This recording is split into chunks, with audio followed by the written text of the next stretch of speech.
Without further ado, I'd like to introduce Dr. Joel Sersel from Transastra Corporation. He is the CEO and founder of Astronautica Corporation, an agile venture-funded Y Combinator space technology company with breakthrough products and services in space domain awareness.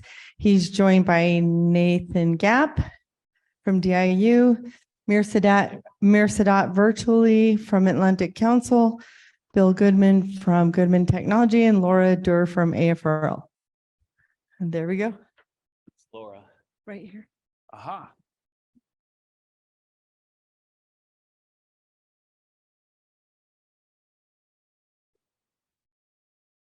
That was a great talk on space power.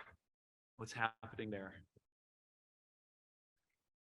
Okay, you guys, we have a tough act to follow, so I'm counting on you to be amazing and scintillating. After lunch, after all those carbohydrates, everybody should stand up and do jumping jacks or something. But that was a great talk. I'm really excited to be up here with this esteemed panel. So we have one person who's remote and 3 local.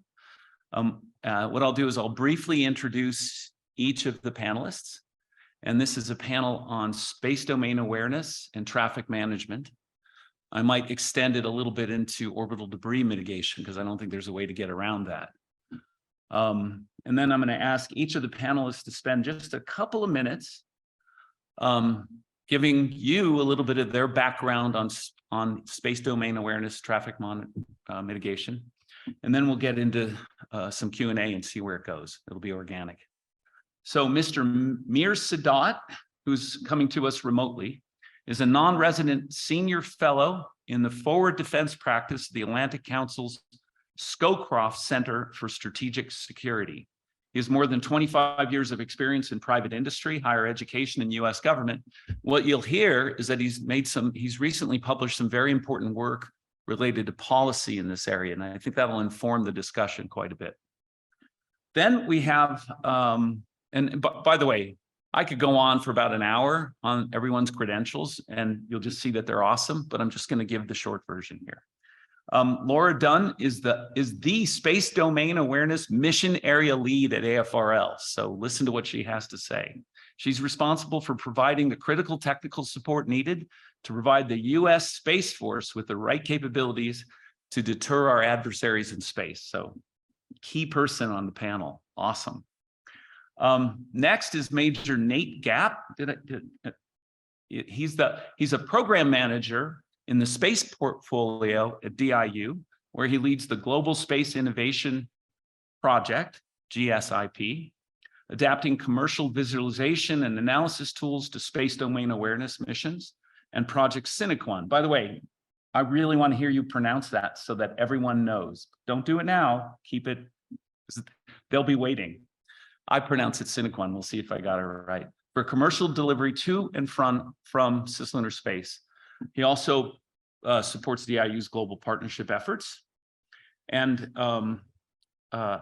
last but not least, by any stretch, is Bill Goodman. Goodman, sorry. I put Bill here and I forgot to put Goodman. He's a fellow of the International Society of Optics and Photonics, a partner in Vista Business Group, nationwide M&A investment group for middle market, and the president and CEO of Goodman Technologies, LLC, a new space platform company that designs and manufactures nanocomposite materials for extreme environments via 3D additive manufacturing and other state-of-the-art processes. So how about a hand for our panelists? Okay, so let's get started with Dr. Sadat. So Dr. Sadat, if you could give us a little bit of background in your relationship with space domain awareness and traffic monitoring. Hey, good morning or good afternoon to you guys. Mir Sadat here, worked space policy, strategy, and ops from the service level, my service, the United States Navy, all the way to the National Security Council at the White House. Was at the White House when we stood up Space Force and we stood up Space Command. And of course, space domain awareness back then was a taboo word or phrase.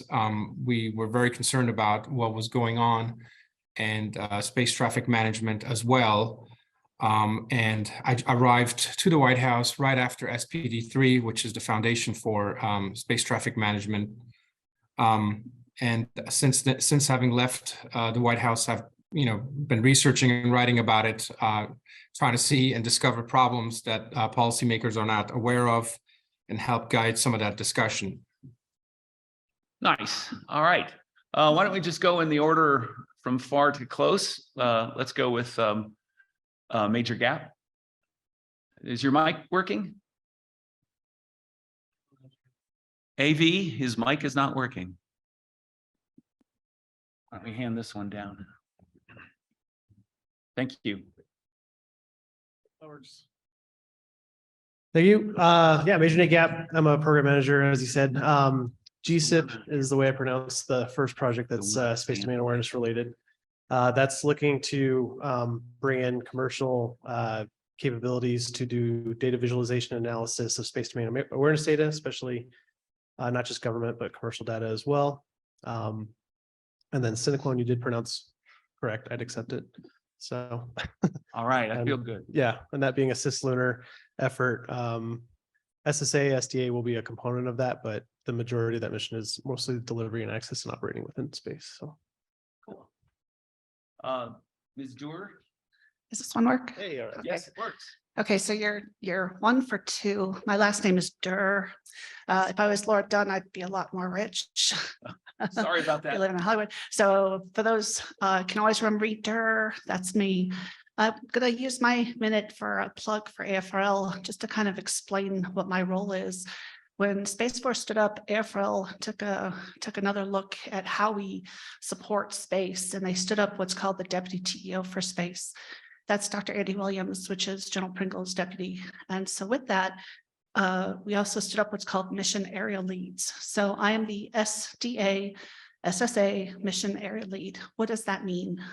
Love acronyms. What that means is I'm supposed to, across all of AFRL, we have 10 directorates actually across the world. And it's my job to understand everything SDA, SSA in AFRL and kind of be that single point where folks can come to me and you can ask me any question and I will get you an answer. If you're already working with someone in SDA and AFRL, great, keep doing that. But if you have another question or if you're new, please contact me and it is my job to get you to those folks. So with that, I also need to understand what is going on in AFRL and SDA across all the directorates. So I need to understand that, kind of advocate for it, also go out to industry, which is of course why we're here, and academia and understand what they're doing and kind of be that connector, make sure that folks have the right people they're talking to and get people that are working in different areas together, because we're all trying to get to the same place. So I think it's great that AFRL did that. There's actually 19 missionary leads for each area, but of course mine is space domain awareness, space situational awareness. All right, great. Bill? Greetings, I'm Dr. Bill Goodman.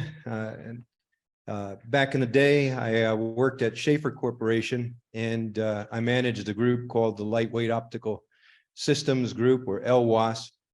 And one of the key projects that we worked on for the AFRL was the Angels program. And so the team that I managed came up with the concept definition, preliminary design, and on through a critical design review for the optical imaging telescope that later went out to be fully competed, and Lockheed Martin built that. Another thing that I did was for the Missile Defense Agency with AFRL and Raytheon. I designed the optical tracking telescope in silicon carbide for the first time, and actually created the radiation hardened optical coating. And we tested that at the National Ignition Facility and proton testing at Cal Davis, and just everything to fully space qualify a new technology. And today at Goodman Technologies, I use additive and robotic manufacturing to make nanocomposite shielding for the spacecraft. We can 3D print the rad-hard telescope systems. So we have a 12U CubeSat design that Space RCO looked at for a NASA program called GOAL and GOAL 2, but there was no money in the POM for it. And that was to look at the L2 orbit. So we have things for the LEO environment, and we're also looking at XGEO through the rest of cislunar for doing space domain awareness. And way back in the day, it used to be just called space situational awareness. Thank you. Great, thank you. Let's see, I had a couple of slides I wanted to show real quick just to frame the conversation. This builds on some of the slides of the previous presentation. My company, TransAstra, recently finished a study for NASA on orbital debris remediation, which is related to space domain awareness and traffic control. And in that, we reviewed two excellent studies, one done by NASA and one done by Orbit Fab, on what the traffic environment in low Earth orbit is going to look like through the 2020s. Actually, the previous talk prior to our panel also addressed that. And those excellent studies did a great job of projecting forward what the traffic environment will look like based on what the traffic environment was in the previous decade. But they didn't take into consideration what the traffic environment is likely to be based on the mega constellations that are being put up and the additional launch capacity that's going online as a result of Starship, New Glenn, Neutron, Stoke, ABL, Relativity, and many other launch providers that are further dropping another zero out of the launch costs. And so while the presentation before our panel did a great job of saying how the exponential growth of traffic will happen based on funded constellations, our analysis of the business situation is that we ain't seen nothing yet relative to additional constellations and missions that will be enabled by the new era of even lower launch costs. So the yellow-orange line on this is a conservative projection similar to the one shown previously, which, by the way, is a lot steeper than current NASA projections. And the blue line is what we think is closer to what's really going to happen. Think in terms of 70 million kilograms, mostly in low Earth orbit, by the end of the 2020s. Now think about also the fact that just Starlink has had tens of thousands of orbital conjunctions in the last year. The orbital traffic environment is getting hot. Next slide. The cool thing about that is that it's a challenge, but all challenges are business opportunities. And there are business opportunities in space domain awareness. And just speaking for myself, that's one of the reasons why my company TransAstra has deployed a network of ground-based telescopes that we're building out even further, called the Sutter Ground Network, and we're planning on extending that to space, and we have plans to be in space within the next few weeks. And we see the total addressable market just for the orbital debris cleanup to be on the order of $1 billion a year by the end of the decade. So I wanted to place this in context. This is an unpublished study that came out of this NASA-funded work that we just did, but I thought I'd share that with you for context. Okay, so you can go ahead and take that slide down. And with that, I want to open up the conversation to the panelists. First of all, we're throwing around some words here: space domain awareness, space situational awareness, traffic management, orbital debris remediation. Do one of our panelists want to take a crack at defining those terms? Yeah, hey, this is Mir. I'll take a quick crack, and if I miss anything, please correct me. What we've heard so far in the last 3 years, the lexicon is changing, but our meaning still hasn't evolved yet. So we hear space situational awareness, that's, collision avoidance, conjunction avoidance, right? We have now transitioned to STM space traffic management, but really we are still in SSA mode, right? We just want to know where the objects are in orbit, and so I think that is a little bit disingenuous. I'm not pointing the finger at anybody in particular, but it's a little disingenuous because the name has changed, the meaning or the intent hasn't. Now, the recent discussions between the Department of Defense and the Department of Commerce about, lanes of the road, like I said, SPD3 outcomes, the DoD and I mean, the last 2-3 years of Russian satellite trolling our satellites, right? Even the balloons from China, right, that had us all enamored for weeks. All of those are part of DoD's efforts to actually start doing some space domain awareness.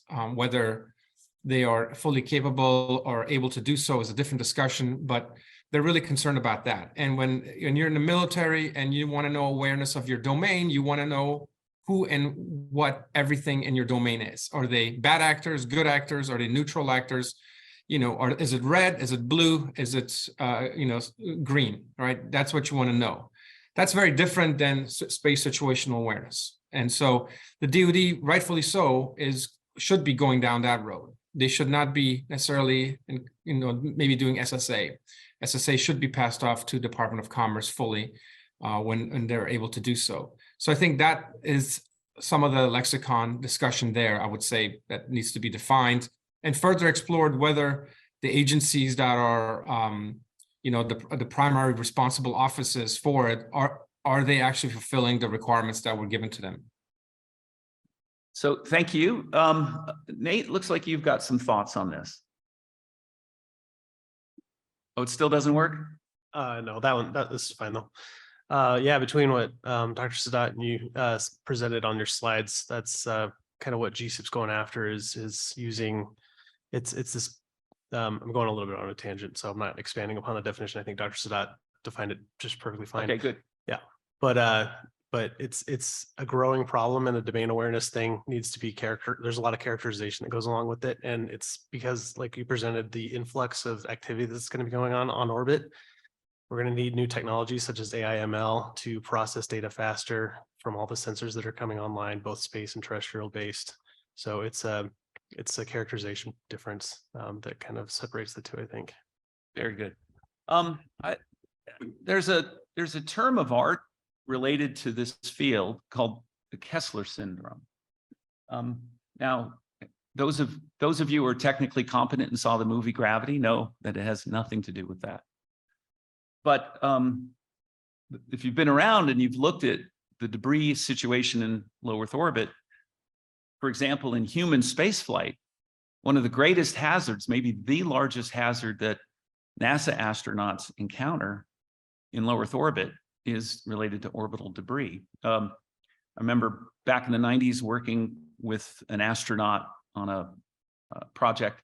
He described how he was in the space shuttle one day and there was a big bam, and he looked and there was a titanium paint flake buried halfway into the window. Had that paint flake been twice mass, it would have blown the window out and they all would have died. So it's a significant concern. Does anyone want to comment on the growth of debris and any chance that it might have for making low Earth orbit unnavigable? Sure.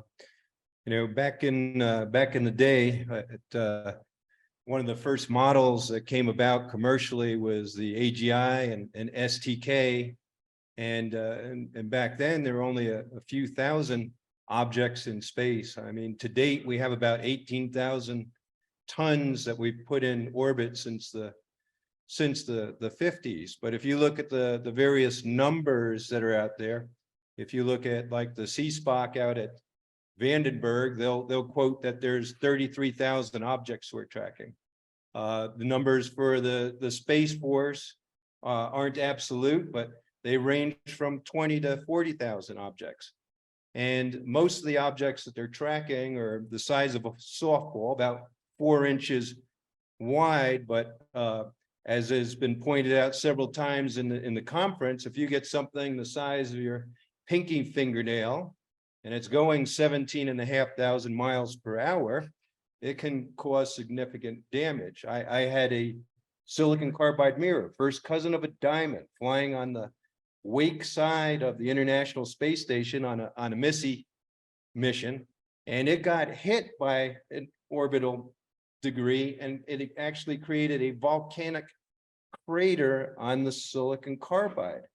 So the space station and the aluminum it's made of is pockmarked with impact damage. And the astronauts have to be very wary doing their spacewalks, because you can tear a grub running along those sharp objects. So it's a real hazard to human operations in space. Thank you. I'd like to back to that actually a little bit. So a couple of things that are concerning as well is that we have certain technologies, a per se satellite, right? But that is not necessarily the most cost-effective means to do so. And you would really have to make a really strong economic argument why that particular satellite would need to be deorbited or removed or sent to the graveyard or anything like that, but through the use of another object.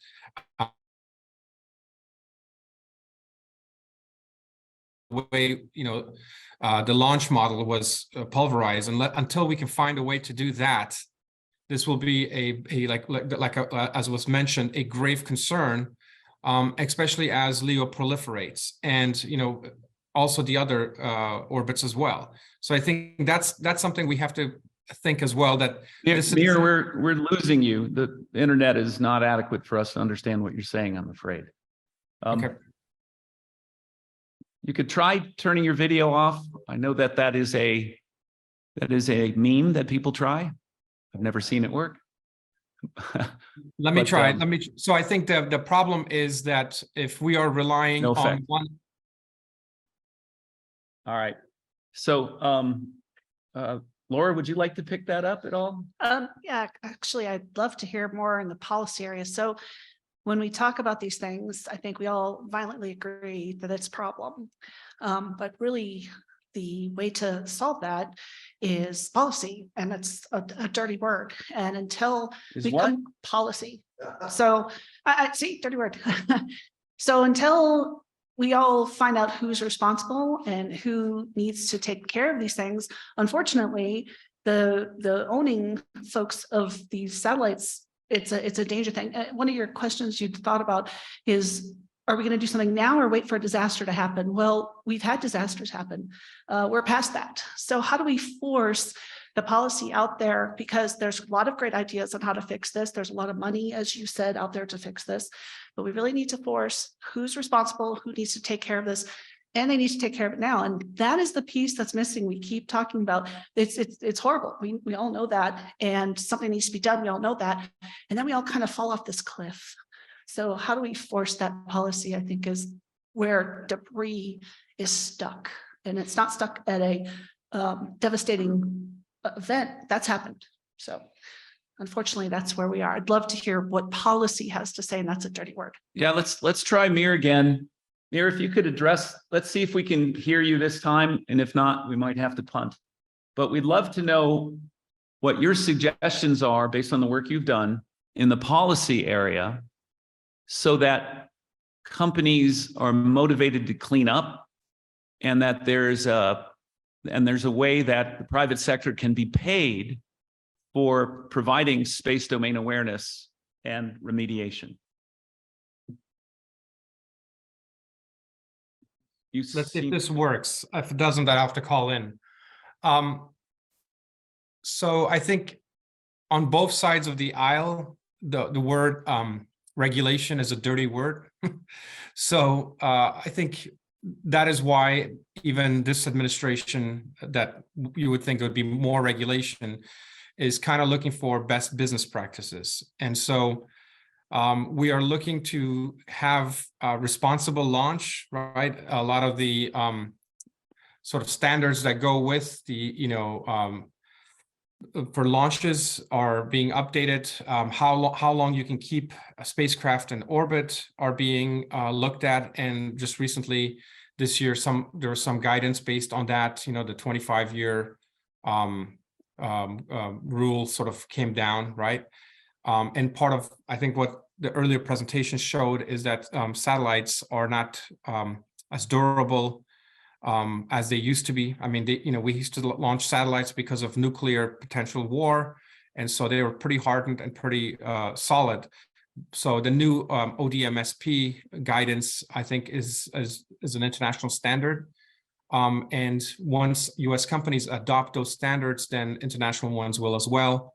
But really don't have any control over what other nations do, because it's not like they're landing at one of our U.S. airports. You know, we can control who lands at our airport, and they can control who lands at their airports. But when it comes to space, you do have to rely on the global market share and who owns that global market share, and what sort of stipulations do those companies put on other providers and servicers.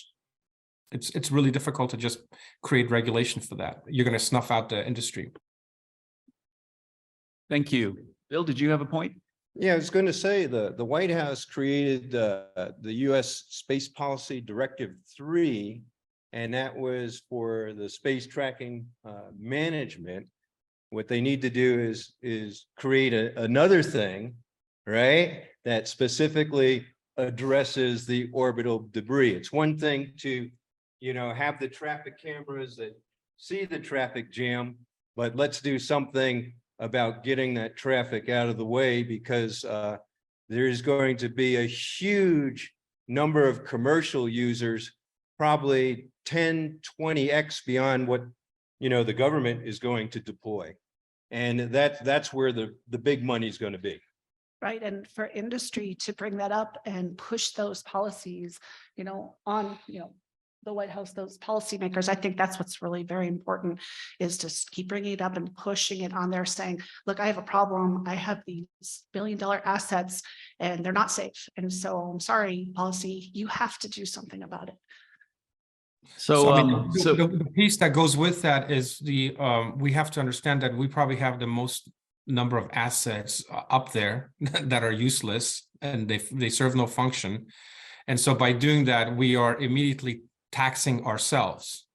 And so from a political angle, there's really no incentive to do that. Like, you'd really have to have a really altruistic regime in power to do that. And I've never seen one in my lifetime that's that altruistic. Like, that is a great thing. I'm supportive of it, but who do we get in that would actually be able to do that without any backlash to their political stance and their economic backings that they get during the political seasons?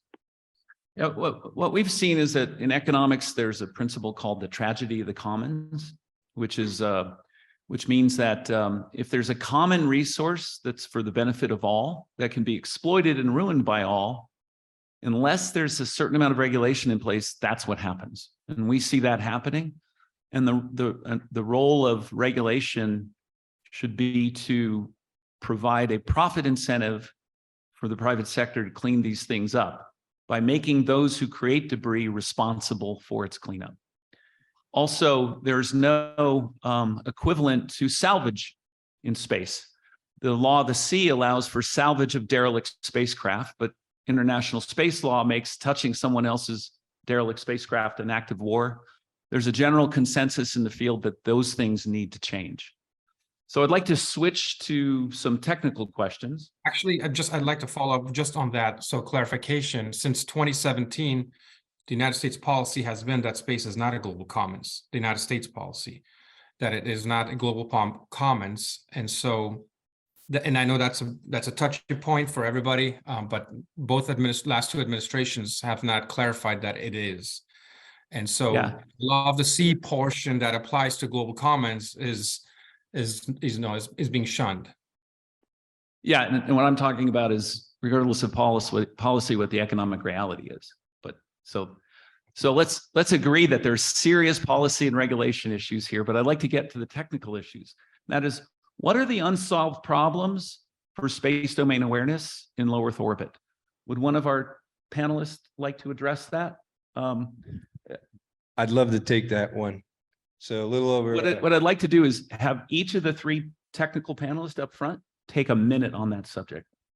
Oh, a whole minute. Wow, that's excellent. So We're running low. So just about 2 years ago, the Chinese launched a hypersonic wave body into space, and it took the United States and our allies completely by surprise. And not many months after that, the Chinese were doing a proximity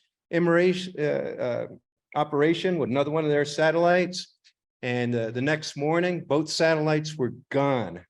And it took about 4 hours and a worldwide network to find out that the one satellite had dragged the supposedly dead satellite to an ex-geo orbit and parked it in a graveyard orbit. But I think the key message there is, and this is what their leader Z said in the New York Times, was we will pick the time and a place for a winning battle against the United States. And I think what they were doing was signaling to us that we know what you can and can't see in space, and we will take advantage of that with impunity. And I think that, this is the number one challenge of the U.S. Space Command. Many generals have spoken to this in Congress, and this is why space domain awareness is number one thing, because there isn't anything that anyone in this room or outside the room can do without relying on a space system. You can't have radio, TV, internet, you don't have GPS, and you couldn't even get Uber Eats. Laura, would you like to pick up? What are the unsolved problems of SDA technically in LEO, for example? So I'd like to go to a different direction a little bit.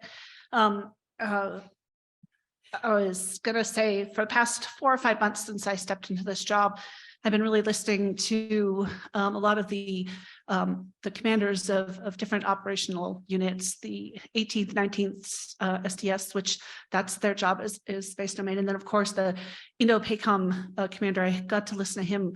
Great speeches. And then for them, what their biggest challenge is, okay, we all need better sensors. We all need those types of things. That's kind of a given. But what their challenge is getting that data across to the right people. And for them, their discussions are their operators. You talk about AI, ML, and really automation.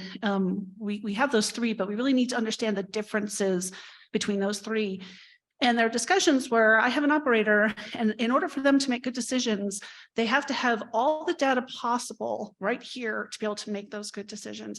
And that's where they focused on. So while we have in parallel folks going after better sensors and better technology, we've got a lot of data that we have to figure out how to get across. And for those that know Barb Gulf, who is an highly I'm sorry, at HQE, I think, she really is looking to bring in commercial data to augment and we were going to talk about that, the government data versus commercial data. But again, that's more data. So again, really, how do we get that data across? How do we get the right data to the operators so that they can make those good decisions and they can know what's going on out in SDA and SSA? That's the piece that I've seen the most over the past few months. Nice, thank you. Nate? Laura, you kind of took my answer. I was going to talk about that. That's okay. Yeah, just to expand upon what Laura kind of said. So that getting the data to the operators needs often translation, especially if it's coming from commercial. There needs to be the business case worked out for how much or how little data the government is purchasing. All that stuff's got to be worked out. There needs to be quality control as part of that as well. Defining frames of reference and standards especially as we move out to cislunar, what that's going to look like, and sort of just using like two-body Earth-centered problems. Yeah, that's kind of the technical solution. I agree with Laura. It's a lot of it's just got to be data translation and how do we get it in front of the users, and then on top of that, all the processing that's going to go on it, because those users are looking at the data, but the AI/ML is going to grease the skids when it comes to putting the most pertinent information in front of their eyes so they can make the decisions quicker. Thank you very much. Okay, so I'm getting the note that we're low on time. So what I'd like to do is give each of the panelists a last word, and let's keep it to 30 seconds. Let's start with Mayor. Yeah, I think one of the things we need to start thinking about also is being proactive. So one of the standards that we might think about is satellite standards that lack satellites that lack maneuverability capability, right? And their launches to orbits 400 kilometers or lower, right? Below the ISS. I think Bill Goodwin mentioned the ISS issue or space shuttle issue. That boundary should be, assessed regularly to account for space developments, especially if there's crewed missions up there. And I think that's an important topic to address. One, the second thing that we need to think about is when we're thinking about SSA or STM as it's relevant to Commerce Department, we're thinking about a global or a free product, right? We're not talking about the commercialized piece or otherwise. And we also require for that a classification review from Space Command and others who are going to pipe data to that. So as was mentioned earlier. So I think we need to think about that as well, that what Department of Commerce is doing is something that is a global or maybe a national product for free. This is not a commercial aspect of it. It's an addition to everything else that's going on. Thank you. Nate, do you have a last thought that you'd like to leave the audience with? I'm the co-chair for the Space Domain Awareness Working Group, so happy to have the conversation in the afternoon and tomorrow. Yeah, welcome. Nice. Laura? Sure. So I've been in space domain awareness for 23 years now. And one of the great things I see is the government really is starting to understand that we have to bring industry in. They've got the great ideas. They've got that to augment what the government's already doing. So for this conference, industry, great, keep stepping up. Government is looking to you all for those answers to augment what we're doing, and we need you. Thank you. Bill? What I want to do is I would like to thank the U.S. government. They're creating new, programs like the Office of Strategic Capital that's putting resources in place for small businesses to get their technology into the game. For organizations like New Space Nexus, which brings in over 200 space companies and provides facilities for small businesses to do testings and to provide mentorship to small businesses like myself and the others that are here today. And, just God bless America, man. Everybody write your congressionals and talk to your representatives and tell them there's some serious problems. And we'd like to continue our way of the American living the American dream. There you go. All right, let me just wrap up what I think the key points that we heard today are. One, this is a geometrically growing problem, and a lot of the analysis that's been done is backwards looking instead of forwards looking. We need to be careful about that. Two, there's a real issue with profit incentives for the private sector and the role of government, public-private partnership versus regulation. Three, a big part of the problem here, yes, we need more data, we need better data, but we also need visualization tools that make it actionable so that people can make decisions. Did I miss any of the major points? So let's declare this panel a success and move on to the working group.